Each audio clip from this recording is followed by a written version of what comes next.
안녕하십니까. 네, 반갑습니다, 여러분. 오랜만에 본 친구들도 있는 것 같고, 새로 본 친구들도 있는 것 같고, 뭐 어쨌든 새롭게 개강을 하니까, 기분 좋게, 또 새롭게 만나는 것 같아서 기분이 좋습니다.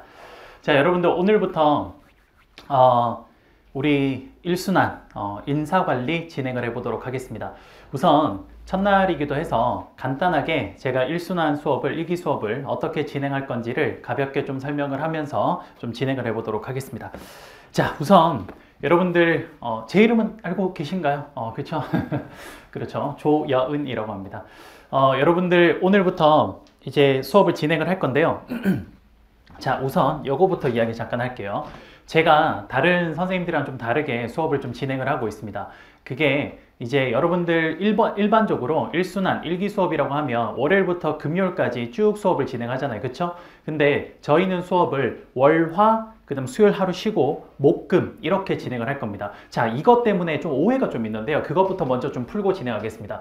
저는 월, 화, 수, 목, 금 이렇게 하루에 3시간씩 수업을 진행을 한다고 했을 때 총 12회차를 진행하고자 하는 겁니다. 저는 12회차를 진행하려고 하는 거고요. 그 다음 하루에 한 회차에 3시간 수업을 하죠. 그러면 총 몇 시간입니까? 그렇죠. 36시간 수업을 진행하려고 저는 합니다. 제 지금 커리큘럼은 이 12회차에 맞춰져 있어요. 그런데 요거를 우리는 하루에 몇 시간 수업을 진행할 거냐면요. 4시간 수업을 진행할 겁니다. 그러니까 지금 16시부터 18시까지 2시간 진행을 하고요. 그 다음 여러분 18시부터 19시까지 저녁 식사를 1시간 하고 그리고 19시부터 21시까지 2시간을 더 할 겁니다. 그러면 4시간씩 하면요. 총 요게 정확하게 9회차가 됩니다. 그래서 9회차에 4시간씩 하면 동일하게 36시간이 나와요. 알겠죠? 그래서 제 커리큘럼은 12회차에 맞춰져 있다고 생각하시면 될 것 같고 제가 왜 이렇게 하냐면요. 좀 여러 가지 이유가 있긴 한데 가장 큰 게 제가 수업을 좀 진행을 해보니까 많은 친구들이 사실 시험에 굉장히 좀 뭐라 해야 되죠? 시험에 굉장히 좀 예민하더라고요. 예. 그래서 가급적 시험을 좀 잘 봤으면 하는 생각이 있었는데 그래서 어떻게 한 거냐면 오늘, 내일 이틀 수업을 하잖아요. 그러면 여러분들 우리가 토일이 남습니다. 그쵸? 그러면 그때 복습을 해서 월요일날 시험을 볼 거예요. 무슨 말인지 알겠죠? 그래서 월요일날 시험을 보고 다시 월, 화 이틀 동안 수업을 진행을 하고 수요일날 하루 쉬면서 여러분들이 월, 화에 복습을 해서 목요일날 시험을 볼 겁니다. 이렇게 해서 총 9회차 동안 시험을 이렇게 띄엄띄엄 보면서 총 4번을 볼 거예요. 4번 정도 시험을 볼 거고 그래서 그 4번 시험 동안 여러분들이 일단 쓸 수 있는 최대한을 좀 쓰셨으면 하는 생각으로 요 수업 커리큘럼 이렇게 만든 겁니다. 아무래도 월, 화, 수, 목, 금 하루 종일 쭉 진행을 하다 보면 이 복습할 시간이 좀 부족하다고 말하는 친구들이 많아서 제가 월, 화 하고 수요일 하루 쉬고 그다음에 목, 금 하고 토요일 하루 쉬고 일요일은 여러분들이 하루 쉬세요. 그냥 여러분들 월, 화, 수, 목, 금, 토일 다 공부하면 안 됩니다. 일요일 하루는 여러분 쉬고 월, 화 하고 수요일 날 복습 총 복습하고 그다음에 목, 금 공부하고 토요일 날 총 복습하고 일요일 하루 쉬고 월요일 날 다시 오고 이렇게 진행하시면 될 것 같아요. 그래서 여러분들 강의 계획서 보시면요. 자, 강의 계획서 한 장 넘겨보시면 강의 계획서를 한 장 넘겨보시면 강의 진도표라고 있습니다. 그쵸? 자, 강의 진도표에 보시면 거기에 2월 26일 월요일에 시험이 하나 있고요. 그 다음에 2월 29일에 또 시험이 하나 있고 3월 4일에 시험이 하나 있고 3월 7일에 시험이 하나 있습니다. 그쵸? 요렇게 총 4번 시험을 진행할 겁니다. 자, 당연히 여러분들 그 시험을 볼 때까지는요. 예를 들어서 지금 26일 날 시험을 보잖아요. 그쵸? 그러면 목요일, 금요일 이틀 동안 공부한 범위, 전 범위에서 시험이 한 문제 나올 겁니다. 알겠죠? 그래서 시험은 우선은 25점짜리로 볼 겁니다. 25점짜리 한 문제 볼 거예요. 한 문제. 왜? 2순환에서 우리가 50점을 볼 거고요. 3순환에서 100점을 볼 거기 때문에 우선은 워밍업이라고 생각하시고 25점짜리를 하나 푼다라고 생각하시면 될 것 같습니다. 사실 요 1순환 수업을 진행하기 전에 제가 답안지 쓰기 특강을 원래 진행하려고 했었어요. 원래는. 근데 아무리 생각을 해도 2순환 들어가기 직전에 하는 게 맞을 것 같아서 그때는 진짜 본격적으로 시험을 써야 되다 보니까 그래서 그때 한번 특강이 진행될 겁니다. 그래서 우리가 3월 한 말쯤에 특강이 한번 진행될 거고요. 그때 답안지 쓰기 특강을 한 2시간 정도 진행을 할 거예요. 그래서 실제 합격자의 답안도 보여드리면서 이 친구가 왜 여기에서 답안이 고득점 나올 수 있었는지 그런 것들을 좀 설명을 하면서 진행을 하고 아마 3시간 수업을 진행할 건데 2시간은 특강을 할 거고요. 1시간은 올해 합격한 친구를 좀 불러서 합격자 공부법에 대해서 좀 설명을 드릴까 합니다. 그래서 그 친구가 직접 와서 좀 설명을 할까 하는데 어떤 친구를 섭외할지는 되게 지금 고민이 많아요. 지금 사실 풀이 좀 많아서 생동차로 합격한 학생이 한 명 있습니다. 지금 딱 10개월 공부해서 올해 합격해서 나간 친구 하나 있어요. 그 친구를 부를까? 아니면 인사에서 굉장히 고득점을 받은 친구를 부를까? 뭐 고민 중입니다. 어쨌든 합격자 한 명을 불러서 그렇게 시간을 좀 정리하는 걸로 그렇게 하도록 할게요. 알겠죠? 그러니까 여러분들 여기에 있는 시험 4번은요. 너무 답안지 형식에 구애받지 마시고요. 여러분들은 최대한 외웠던 거를 뱉어낸다는 생각으로 최대한 아는 한도 내에서 쓰시면 됩니다. 알겠죠? 그리고 제가 예시 답안, 모범 답안에서 왜 이렇게 써야 되는지를 코멘트를 다 달아서 제공을 할 거기 때문에 거기 있는 내용을 읽어보시면 됩니다. 그리고 어차피 제가 다 채점을 하면서 참고로 저는 제가 다 직접 채점을 할 겁니다. 그래서 시험을 맨날 보고 나면 제가 가져가서 직접 채점을 해서 그렇게 해서 다시 돌려드릴 거니까 그 채점하는 부분에서 무엇이 필요한지 이런 것들을 제가 코멘트해 드릴 테니까 걱정하지 마시고 여러분들이 아는 선에서 최대한 뱉어낸다 라는 생각으로 답안을 써주시면 됩니다. 알겠죠? 그래요. 그렇게 해서 일단 수업은 이렇게 진행한다라는 거 일단 말씀드렸고요. 그 다음 여러분들 제 수업을 한 번도 안 들었던 친구들이 있을 것 같아서요. 저는 질의응답을 물론 오프라인 친구들은 여기서 하시면 됩니다. 알겠죠? 여기서 그냥 하시면 되고 그 온라인 수업을 듣는 친구들은요. 여러분들 그 제 지금 강의 계획서 맨 앞에 보시면요. 그 맨 앞쪽에 보시면 문의 질문이라고 해서 잠깐만요. 죄송합니다. 잠깐만요. 여러분 거기 지금 보시면 맨 앞쪽에 문의 질문이라고 있잖아요. 그쵸? 거기 제가 운영하고 있는 카페가 있습니다. 그래서 거기 카페에다가 온라인 친구들은 질문을 해주시면 되고요. 오프라인 친구들도 간혹 가다가 여기 나와서 질문하는 게 부끄러운 친구들이 있더라고요. 그런 경우에는 일단 자리에서 요렇게 하시면 제가 그 여러분 자리로 가겠습니다. 네, 갈 거고요. 만약에 요렇게도 나는 부끄럽다. 그러면 온라인에 있는 카페를 이용해 주시면 될 것 같습니다. 알겠죠? 그렇게 진행하는 걸로 하겠습니다. 자, 그 다음 여러분들 이번에 제가 좀 뭐 어떻게 하다가 좀 굉장히 감사하게도 한림법 학원으로 이적을 하게 됐습니다. 원래는 다른 학원에서 있다가 좀 1순환부터 좀 옮겨오게 됐는데 우선 1순환에 갑자기 좀 옮겨오게 돼서 연기 수업을 들었던 친구들한테 좀 불편드린 거는 너무 죄송하고요. 그래서 최대한 불편함이 없도록 일단 제가 다 조치는 취해드린 것 같고 1순환부터 같이 진행을 이제 대부분 여기 친구들은 할 것 같습니다. 그런데 제가 영순환 수업, 연기 수업을 다른 학원에서 진행을 해서 그래서 여기 이제 1순환 수업을 듣는 친구들이 많이 저한테 문의했던 게 영순환 수업을 좀 미리 듣고 오고 싶은데 그게 지금 오픈이 안 되어 있거든요. 그래서 제가 좀 고민을 하다가 올해 1순환 수업은 연기 수업을 다 포함을 해서 1기 수업을 진행할 겁니다. 무슨 말인지 알겠죠? 그래서 대신 수업이 조금 타이트하게 진행될 것 같아요. 그렇게 해야 모든 내용을 다 진도를 뺄 수 있기 때문에 그래서 영순환 수업의 내용을 대충 다 이야기를 하면서 그러면서 1순환 이야기도 함께 진행을 할 거니까 너무 연기 수업을 안 들은 친구들도 부담 없이 오셔서 들으시면 될 것 같습니다. 알겠죠? 이렇게 일단 첫 번째 진행할 거라고 말씀드렸고요. 그 다음에 수업은 여러분들 기본서로 진행될 겁니다. 수업은 기본서로 진행될 거고요. 기본서가 이제부터 메인 교재가 될 겁니다.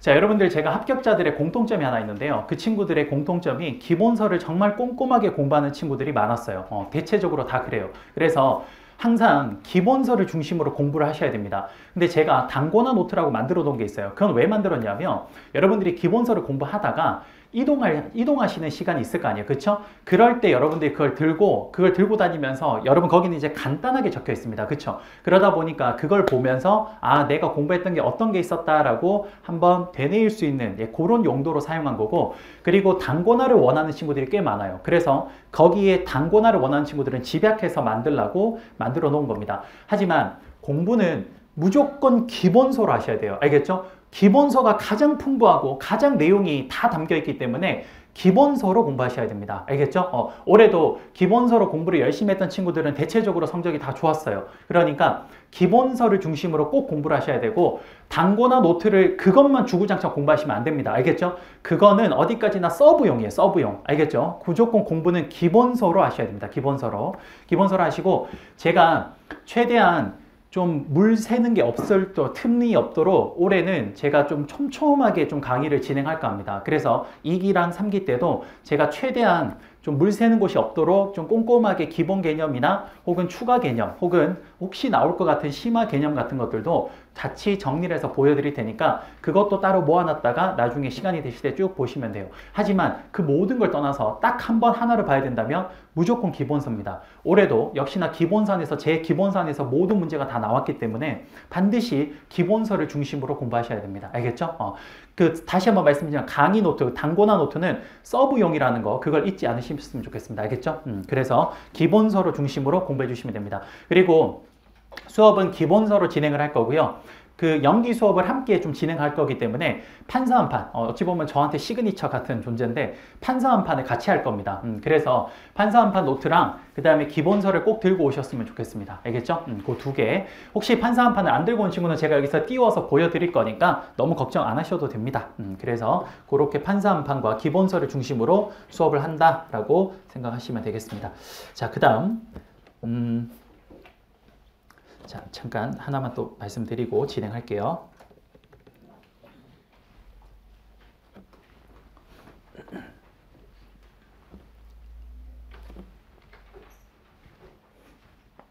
자, 제가 수업을 어떻게 진행할 거냐면 이게 여러분들 지금 보시는 판서 한 판입니다. 자, 이 판서 한 판을 제가 이렇게 띄워 드릴 거예요. 그래서 이렇게 띄워 드리면서 여기 있는 내용들을 이런 식으로 같이 보면서 진행을 할 거고요. 그리고 기본서를 볼 겁니다. 이렇게 기본서를 같이 볼 건데요. 여기서 하나 좀 잠깐 말씀드릴 게 있습니다.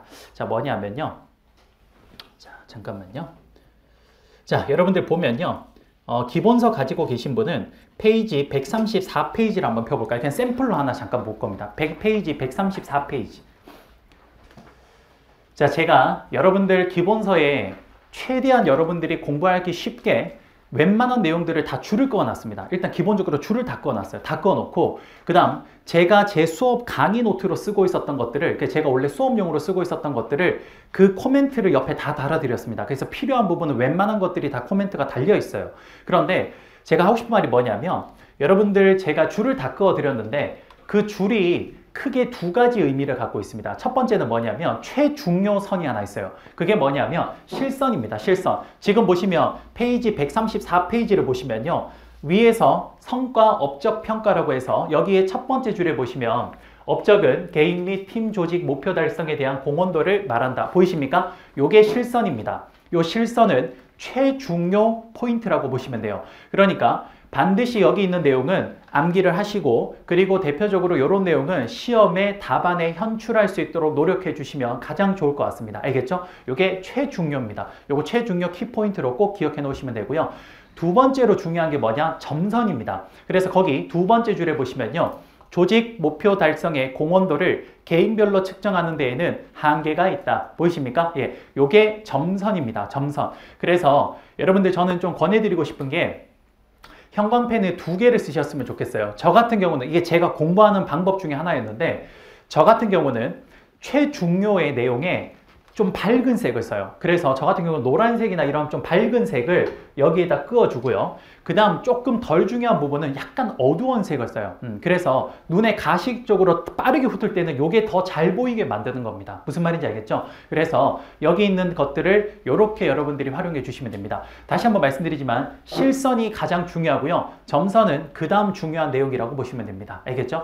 하지만 이 둘 다 중요해요. 알겠죠? 다 중요하기 때문에 최대한 답안지에는 점선이든 실선이든 최대한 현출할 수 있도록 노력을 해주시고 그 중에서 내가 꼭 적어야 된다라면 노란색 여기 실선에 있는 내용들을 중심으로 해주시면 됩니다. 알겠죠?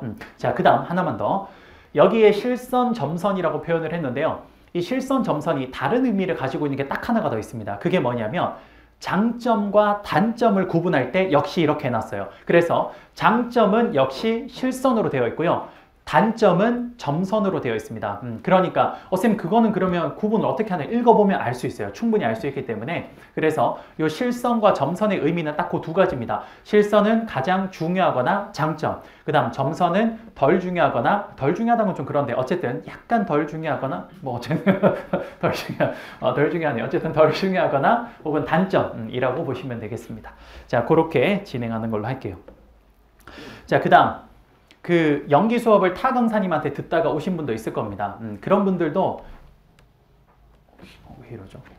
그런 분들도 일단 너무 걱정하실 필요 없습니다. 이거는 계속 들어가죠. 너무 걱정하실 필요 없고요. 일단 제가 일기 수업을 할 때 전반적으로 연기 수업을 함께 정리하면서 진행할 거니까 다른 강사님 수업을 듣고 오신 분도 너무 크게 걱정하지 마시고 여기서부터 함께 한다는 생각으로 따라오시면 됩니다. 그것도 걱정하실 필요 없고요. 그 다음에 답안지 쓰는 법은 말씀드렸던 것처럼 3월 한 말쯤에 특강으로 진행하도록 하겠습니다. 알겠죠? 자, 그러면 오늘 수업 한번 진행을 해볼 건데요. 자, 제 수업 처음 들어보시는 분 한번 손 한번 들어볼까요? 그렇죠. 꽤 있을 줄 알았습니다. 그래요. 자, 그래서 오늘 첫 수업을 들어가기 전에 우선 제 수업을 들었던 분들은 오늘 잠깐 첫 번째 시간은 복습한다 생각하시고 그렇게 한번 봐주시면 될 것 같습니다. 자, 오늘 첫 수업을 진행하기 앞서 잠깐 요거부터 한번 진행을 해볼게요. 자, 여러분 1순환은요. 우리 기본서에 있는 내용의 대략 한 90% 이상을 다 볼 겁니다. 대체적으로 다 볼 거고요. 사실 거의 다 본다고 보시면 돼요. 거의 다 볼 거고요. 지금 모든 내용을 나아가기에 앞서 우선은 인사관리가 제가 어떻게 가르치는지 그 전반적인 한 번의 맵을 한번 보여드리도록 하겠습니다. 제 수업의 가장 큰 특징이 뭐냐면 거시적으로 봤다가 미시적으로 들어가고 또 거시적으로 봤다가 미시적으로 들어가고 이런 논리를 계속 진행을 해요. 그러다 보니까 이 흐름을 쫓아가거나 논리의 흐름을 쫓아가기가 좀 수월할 겁니다. 그래서 지금 여러분들 갖고 있는 이 책이 왜 이렇게 구성이 되었는지를 한번 보도록 할게요. 알겠죠? 자, 그러면 한번 해봅시다. 요거는 책에 없는 내용이라서 혹시나 제 수업을 처음 듣는 분이라면 그냥 가볍게 여러분들 종이 같은 곳에다가 하나 적어 두시도 좋을 것 같습니다. 자, 인사관리 한번 들어가 보죠.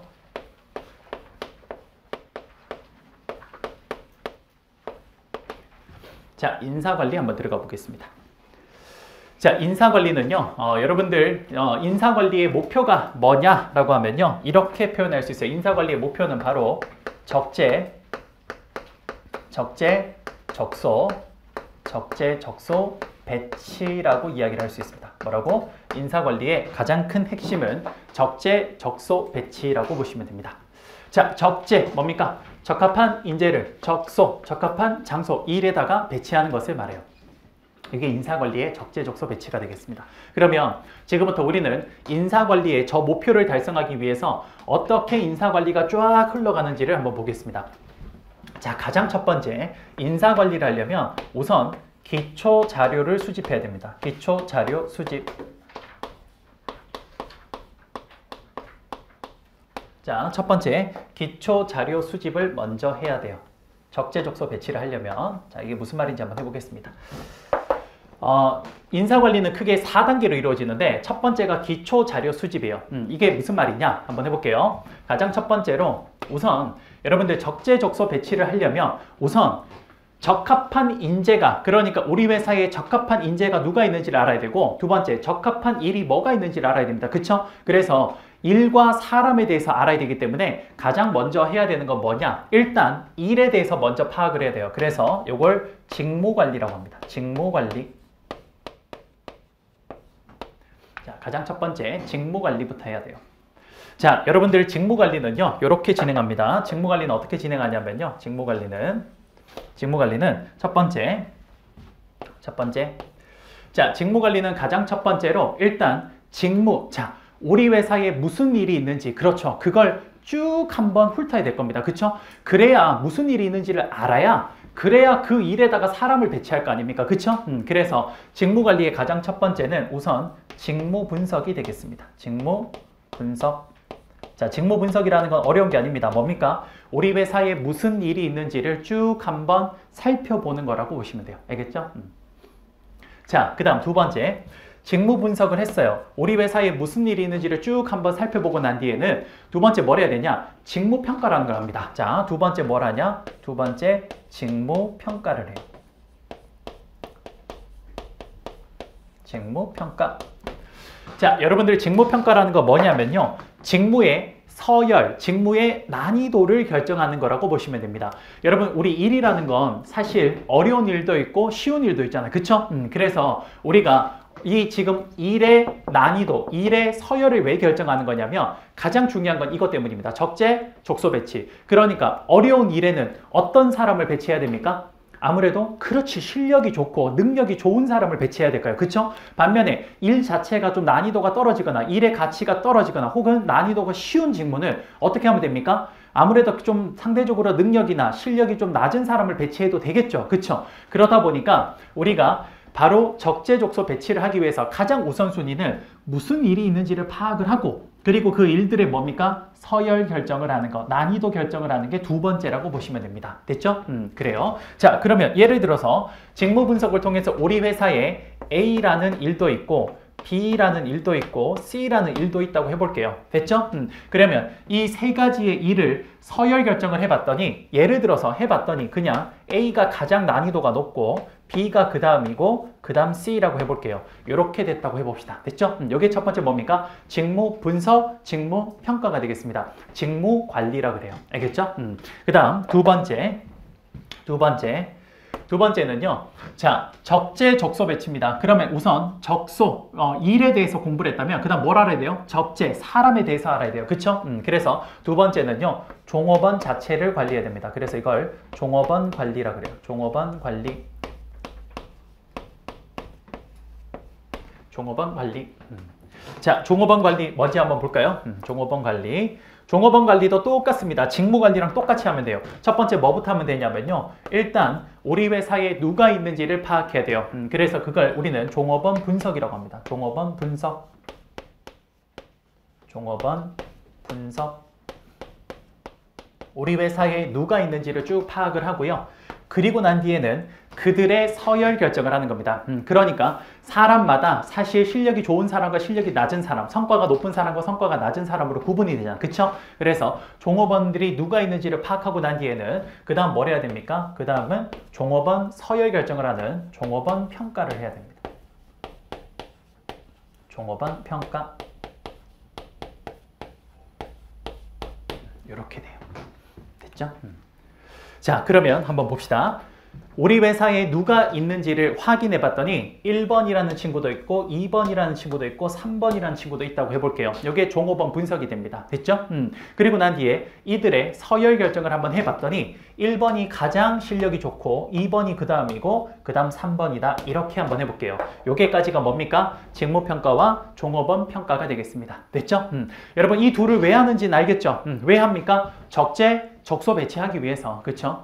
그러니까 적합한 장소, 적합한 일에다가 적합한 사람을 배치해야 되는 거예요. 그쵸? 그러면 일의 난이도도 알아야 되고 사람의 난이도도 알아야 이걸 두 개를 뭐 할 수 있을까요? 그렇죠. 일치시켜서 적재적소 배치를 할 수 있습니다. 맞습니까? 여기까지 여러분 이해되죠? 그쵸? 그러면 한번 볼게요. 요 둘을 이렇게 해서 자, 기초 자료 수집이 끝났죠? 그럼 뭘 해야 됩니까?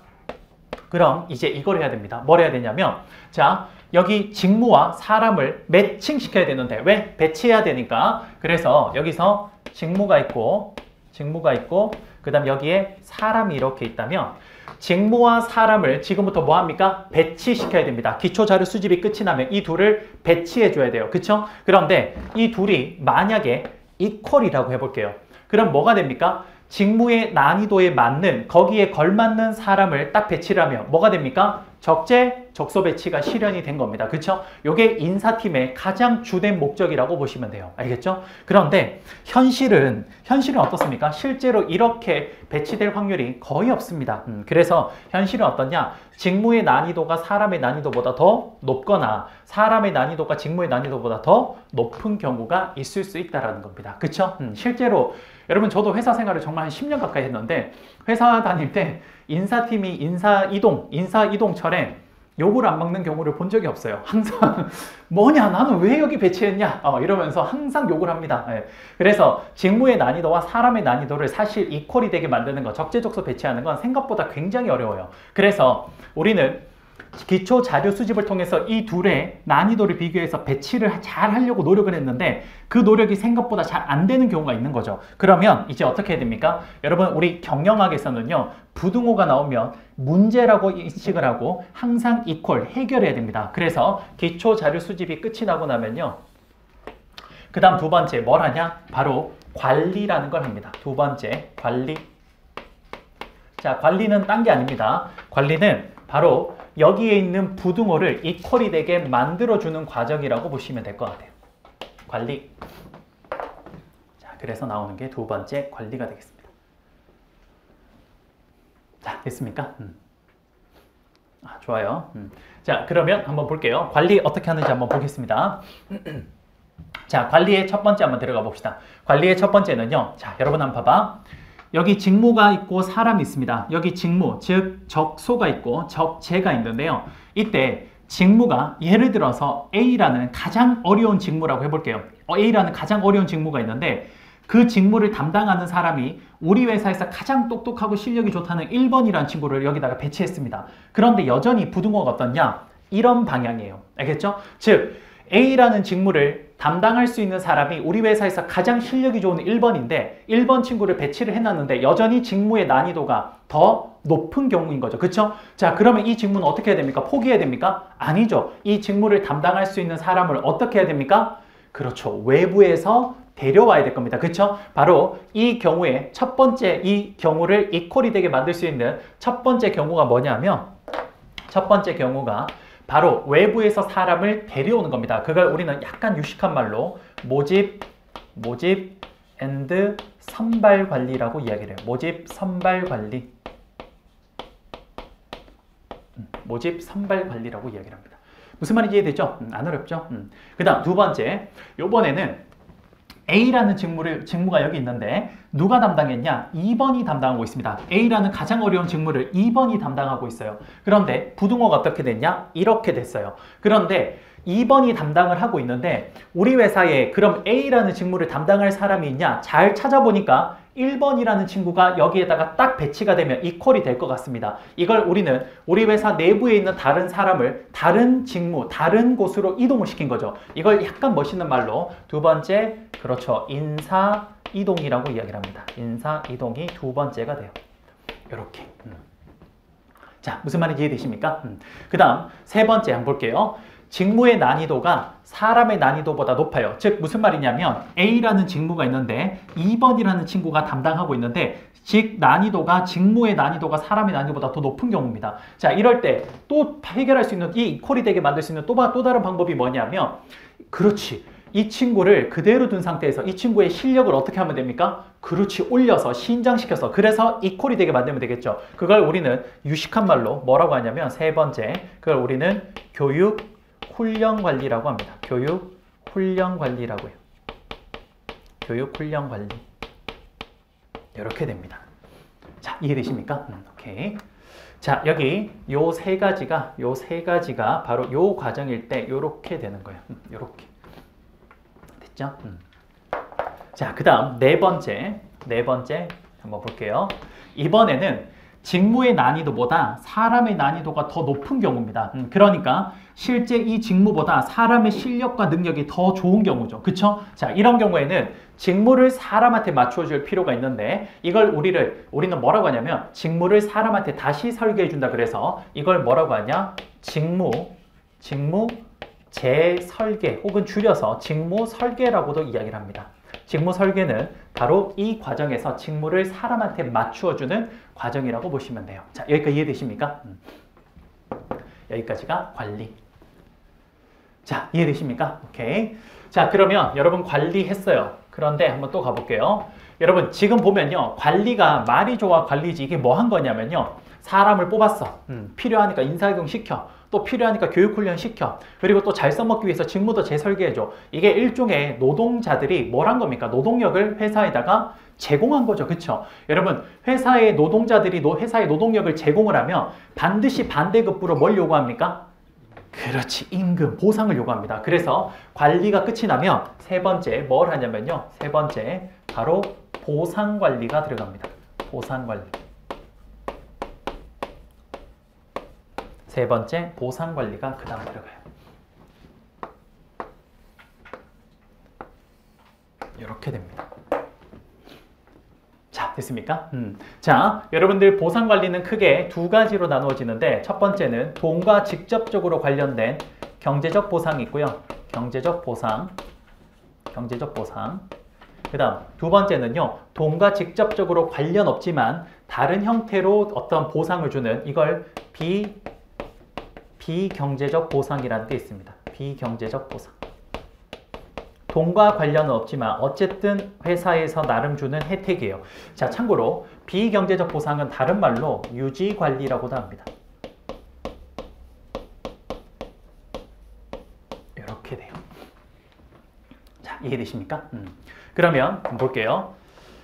자, 여러분들 경제적 보상, 우리가 실제로 노동력을 제공했을 때 주는 가장 대표적인 경제적 보상이 뭡니까? 그렇지. 그래서 첫 번째 1번에 임금관리가 나옵니다. 임금관리. 첫 번째가 임금관리. 됐죠? 그 다음 두 번째, 요거 말고도 역시 경제적으로 돈과 직접적으로 관련 있는 보상을 주는 게 있습니다. 그게 뭐냐면 바로 그렇죠. 복리후생관리라는 게 있습니다.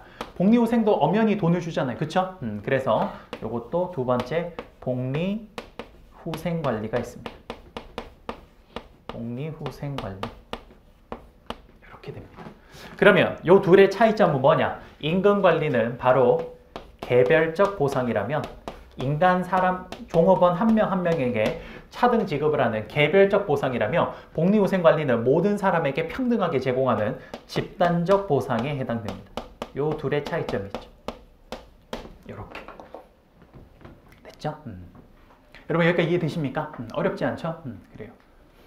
그 다음 두 번째 비경제적 보상 한번 볼게요. 자, 여러분들 회사에서요, 사실 여러분들 회사에 이제 출근을 해서 회사에 퇴근할 때까지 상당히 오랜 시간을 회사에서 보냅니다. 그쵸? 그런데 그 회사에서 오랜 시간을 우리가 보내는데 그 속에서 인간관계가 굉장히 틀어진다. 그럼 회사 생활하기가 굉장히 힘들어집니다. 그쵸? 사실 회사 생활에서 일보다 더 힘든 게 사람 관계예요. 사람 관계. 그쵸? 일은 얼마든지 할만합니다. 근데 사람 관계가 나빠지면 사실 회사 다니기가 싫어요. 그쵸? 그래서 우리가 비경제적 보상, 유지관리의 가장 대표적인 게 뭐냐면 회사 안에서 사람들 사이의 관계를 잘 만들 수 있게 제공을 해주는 거. 그걸 우리는 첫 번째 걸 바로 인간관계 유지관리라고 합니다. 인간관계 유지관리.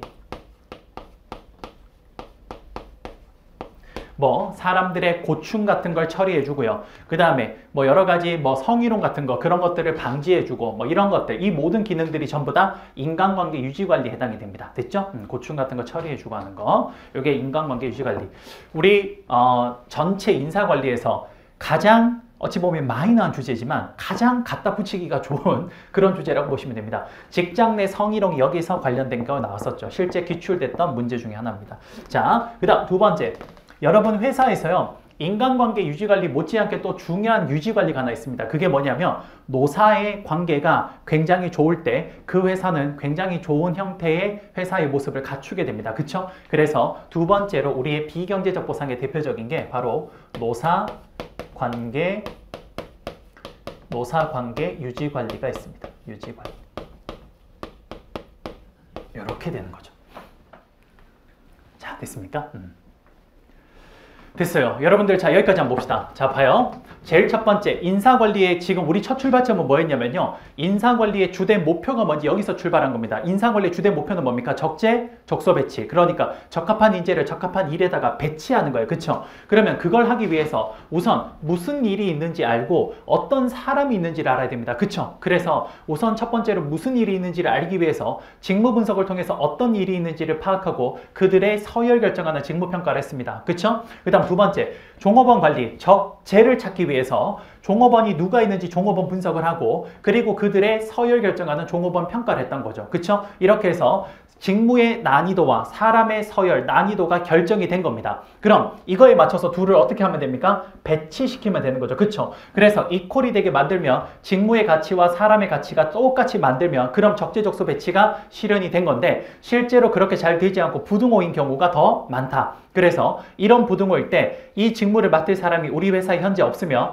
외부에서 데려오고 이 직무를 맡을 사람이 우리 회사 내부에 있으면 그 사람을 인사 이동시키면 되고 이 직무를 맡을 사람이 현재 그 사람의 능력을 신장시켜서 이퀄이 되게 만드는 것을 교육훈련이라고 이야기를 하는 거죠. 그쵸? 그 다음 직무의 난이도보다 사람의 난이도가 더 높은 경우도 있을 겁니다. 그쵸? 그럴 경우에는 직무를 사람한테 재맞춰줘서 설계해 줄 필요가 있는데 그걸 우리는 직무 재설계라고 이야기를 하는 겁니다. 됐죠? 자, 그러면 관리를 통해서 그 사람에게 우리가 노동력을 회사가 제공받았기 때문에 이제 그 노동자들에게 뭘 해야 됩니까? 보상을 줘야 됩니다. 근데 그 보상은 첫 번째 경제적 보상과 비경제적 보상, 유지관리가 있는데 경제적 보상은 가장 직접적인 형태의 보상인 임금과 집단 형태의 보상인 복리후생관리로 나누어지고요. 비경제적 보상에서는 인간관계 유지관리랑 노사관계 유지관리가 있습니다. 됐죠? 그런데 여기까지 했어. 여기까지 했는데 여기까지 했음에도 불구하고 어떤 특정한 종업원이 우리 회사에 적응을 못한다. 그러면 이제 뭘 해야 됩니까? 그 사람은 그렇죠. 회사에서 나가야 됩니다. 그래서 마지막 네 번째 주제가 뭐냐면 이탈 관리가 되는 거죠. 방출과 관련된 내용이라고 보시면 됩니다. 이탈 관리가 마지막 주제라고 보시면 돼요. 자, 여러분 잘 봐요. 요게 지금 여러분들 그 기본서의 논리의 흐름입니다. 이 기본서는 지금 제가 적어놓은 이 논리를 바탕으로 책이 서술되어 있어요. 그래서 여러분들 봐. 여기서 이제 뭘 지금 추가를 더 해야 되냐면 자, 이제 1순환이기 때문에 좀 심화로 한번 들어가 봅시다. 자, 여러분들이 오늘날은요. 환경이 굉장히 안정적이에요. 환경이 매일매일 급변해요. 굉장히 급변하죠. 어떤 식으로 내일이 바뀔지 아무도 모릅니다. 그쵸? 그러다 보니까 환경이 급변하는 그런 상황 속에서 기업이 어떻게든 살아남기 위해서 오늘날 굉장히 기업이 중요하게 생각하는 게 하나 있는데 그게 뭐냐? 전략입니다. 그래서 여러분들 이 모든 과정을 단순히 외부 환경을 상관없이 폐쇄적인 조건에서 이렇게 하는 것이 아니라 외부의 상황에 따라서 이 내용들이 어떻게 됩니까? 전략적으로 이 내용들이 계획돼야 됩니다. 그래서 이 모든 것들의 전제 조건이 뭐냐면 혹시 여기 지금 나오나요? 이 모든 것들의 전제 조건이 뭐냐면 바로 전략적으로 해야 됩니다. 그래서 전략적 인사관리 HR이라고 할게요. 전략적 HR HRM이라고 할까요? 인사관리. 전략적 인사관리가 들어가야 됩니다. 요게 뭐가 되냐면 전제가 돼요. 요게 전제가 돼야 돼요. 전략적 인사관리가 전제가 되지 않으면 이 모든 내용은 사실 의미가 없는 겁니다. 그쵸? 그래서 전략적 인사관리가 전제가 돼줘야 돼요. 됐죠? 그 다음 자, 이것 말고도요. 이제 여기에서 이제 뭐가 좀 더 추가가 되냐면요. 자, 기타적인 주제들이 몇 개 더 추가가 되는데 오늘날 이제 이걸 흔히들 이 수험가에서는 이슈라고 많이 이야기를 하죠. 대표적으로 뭐 있냐? 우리나라에서 특히나 여성의 인권이 워낙 많이 낮춰져 있다 보니까 여성 인력과 관련된 노동 인사 관리를 좀 따로 할 필요가 있습니다. 그래서 여기에 나오게 된 거에 대표적인 게 여성 인력 관리라는 것도 알아야 되고요. 여성 인력 관리라는 것도 알아둬야 되고요. 그 다음 요즘 우리가 중대재해처벌법 같은 산업재해와 관련된 보상 혹은 피해가 굉장히 크게 이슈가 되고 있습니다. 그쵸? 그래서 여성인력관리 못지않게 인사팀에서는 어떤 것도 굉장히 중요하냐?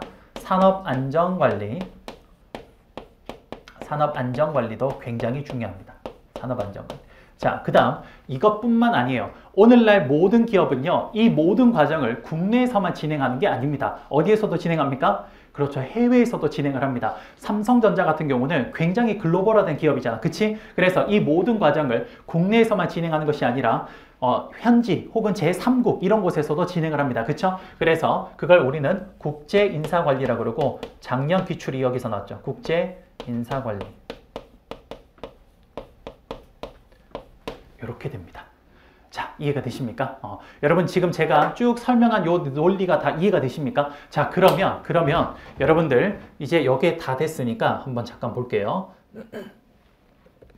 자, 어디를 볼 거냐면요. 잠깐만요. 자, 어디를 볼 거냐? 목차를 볼 겁니다. 자, 목차. 가장 앞쪽에 목차를 한번 보겠습니다. 자, 목차를 한번 보면요. 자, 여러분들 제가 조금 크게 한번 해볼게요. 자, 제일 첫 번째 인사 노무관리론 개관. 뭐 이거는 그냥 넘깁시다. 두 번째 인사 노무관리도 나름의 역사가 있어서 이론사라는 게 일단 들어가요. 자, 이것도 잠깐 패스할게요. 자, 3번부터 한번 봅시다. 제일 먼저 뭐가 나옵니까? 그렇죠. 전략적 인사관리. 가장 전제가 되는 게 뭐라고요? 전략이라고 했죠. 그래서 전략적 인사관리가 가장 첫 번째 나옵니다. 됐죠? 그 다음 두 번째. 여러분 전략적으로 한다라는 게 전제가 되면 이제 그 다음 뭐 해야 됩니까? 적재적소 배치해야 되죠. 그쵸? 그럼 제일 먼저 뭐가 해야 돼요? 기초자료 수집에 뭐 해야 됩니까? 직무관리. 그래서 챕터 4장에 뭐가 나옵니까? 직무관리가 나오죠. 그쵸? 그 다음 적재적소 배치라고 해서 직무관리 다음에 뭘 해야 됩니까? 종업원 관리해야 되죠. 그래서 여러분들 챕터 5장에 뭐가 나옵니까? 인사관리. 종업원 관리가 좁은 의미의 인사관리라고 합니다. 조금 이따 설명하죠. 인사관리가 나옵니다. 자, 그렇게 해서 적재적소 배치를 실현하려고 노력을 했는데 안 됐어. 그럼 이 부등호일 때 첫 번째로 하는 게 뭡니까? 모집, 선발관리. 그래서 챕터 6장에 뭐가 나옵니까? 모집, 선발관리가 나오죠. 그쵸? 그 다음 여러분들 요렇게 해서 채우려고 요 이퀄이 되게 만들려고 했는데 모집, 선발해서 요렇게 할 필요 없이 회사 내부의 사람을 데려오면 뭐 하면 됩니까? 인사, 이동. 그렇죠? 챕터 7장에 뭐라고 되어 있습니까? 인사, 이동 관리라고 되어 있죠. 그 다음 챕터 8장에 자, 이 부등호가 이렇게 됐을 때 이퀄이 되게 만들기 위해서 이 사람의 실력을 신장시켜도 되잖아요. 그쵸? 그게 뭡니까? 교육, 훈련 관리. 그렇죠. 그래서 챕터 8장에 교육, 훈련 관리가 나온 겁니다. 맞습니까? 그 다음 여기에서 직무를 사람한테 맞춰줄 필요도 있습니다. 그쵸? 이런 부등호일 때. 그럴 때 우리는 뭐랍니까? 직무 재설계. 그래서 챕터 9장이 뭐라고 되어 있죠? 직무 재설계가 되어 있죠. 그쵸? 그 다음 자 이렇게 해서 사람의 노동력을 제공받았습니다. 그럼 이제 뭘 해야 됩니까? 보상해야 되죠. 그쵸? 경제적 보상의 가장 첫 번째 뭡니까? 임금관리. 챕터 10장에 뭐라고 나오죠? 임금관리. 그쵸? 그 다음 경제적 보상의 두 번째 뭐 있습니까? 복리후생관리. 그래서 챕터 11장에 뭐라고 되어 있습니까? 복리후생관리 되어 있죠. 그 다음 비경제적 보상의 첫 번째가 뭐 있습니까? 인간관계 유지관리. 그래서 챕터 12장이 뭡니까? 인간관계 유지관리죠. 그 다음 또 뭐 있습니까? 비경제적 보상에는 노사관계 유지관리도 있죠. 그래서 챕터 13장이 노사관계 유지관리가 될 겁니다. 됐죠? 자, 그런데 여기까지 했는데도 불구하고 그 사람이 만약에 적응을 못한다. 그럼 뭘 해야 됩니까? 이탈해야겠죠. 그래서 챕터 14장이 이탈관리가 되겠습니다. 됐습니까? 자, 그리고 난 뒤에 마지막으로 잡주제가 뭐 있습니까? 첫 번째 여성 인력관리 있습니다. 여기 있네요. 여성 인력관리. 맞죠? 그 다음 뭐 있습니까? 산업 안전관리가 있죠. 그 다음 마지막으로 뭐 있습니까? 국제인사관리까지. 거기까지 끝이 나면 마지막으로 인사관리 기타 주제라고 아주 좀 자잘한 것들을 마지막으로 모아놓은 겁니다. 여러분 이 책이 어떻게 쓰여진지 이해가 되십니까? 그렇죠? 자, 그 다음 하나만 더 들어가 보죠. 여기서 지금 제가 수업을 이렇게 해요. 그러니까 항상 넓게 한번 보여주고 그리고 이제 좁게 다시 들어갔다가 또 거기를 활짝 펼쳐서 넓게 한번 보고 또 좁게 들어가고 이렇게 진행할 거예요. 그러면 자 봐. 여러분 인사관리라는 것의 폴더가 있으면 그걸 딱 펼치니까 어떻게 돼? 이렇게 펼쳐지는 거야. 알겠죠? 자, 그러면 이제 여러분들 뭘 들어갈 거냐? 전략적 인사관리부터 들어갈 겁니다. 그쵸? 근데 그거 들어가기 전에 잠깐 좀 눈에 띄는 게 뭐냐면 직무관리라는 게 있는데 그럼 이제 우리가 직무관리 파트를 들어갈 거 아니야? 챕터 몇 장이죠? 이게 챕터 4장인가요? 자, 챕터 4장에 직무관리를 들어가잖아. 그쵸? 그럼 직무관리를 들어가면 자, 한번 볼까? 92페이지.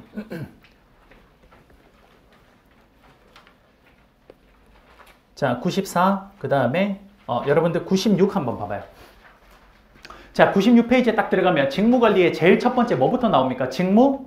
그렇지, 여기 있네. 직무 분석부터 나오죠. 자, 그렇게 해서 직무 분석이 쭉 나올 거야. 그리고 나면 그 다음 어디에 또 보냐면 자, 여러분들 교재 여러분 기본서 여기 페이지 110페이지 110페이지 딱 가시면 뭐가 나옵니까? 직무? 그렇지, 직무 평가가 딱 나옵니다. 그러니까 모든 책이 지금 이 논리의 흐름대로 다 적혀 있어요. 그래서 여러분들 지금 요 내용도 판사 한 판을 딱 보시면요, 판사 한 판에 여기 직무 파트를 보면 딱 요렇게 되어 있습니다. 제일 첫 번째 뭐라고 되어 있습니까? 직무 분석. 그 다음 뭐가 되어 있죠? 직무 평가. 그쵸? 요 순서대로 되어 있는 거예요. 알겠죠? 자, 그 다음 여러분들 직무 분석도 여기에서 보시면 자, 직무 분석의 방법 절차에 보면 예비조사, 정보 수집, 수집된 정보 분석, 보고서 작성 이 순서대로 내려가잖아. 그치? 요것도 기본서의 요 순서대로 다 서술이 되어 있습니다. 지금 보면 자, 기본서에 보면 자, 봐요.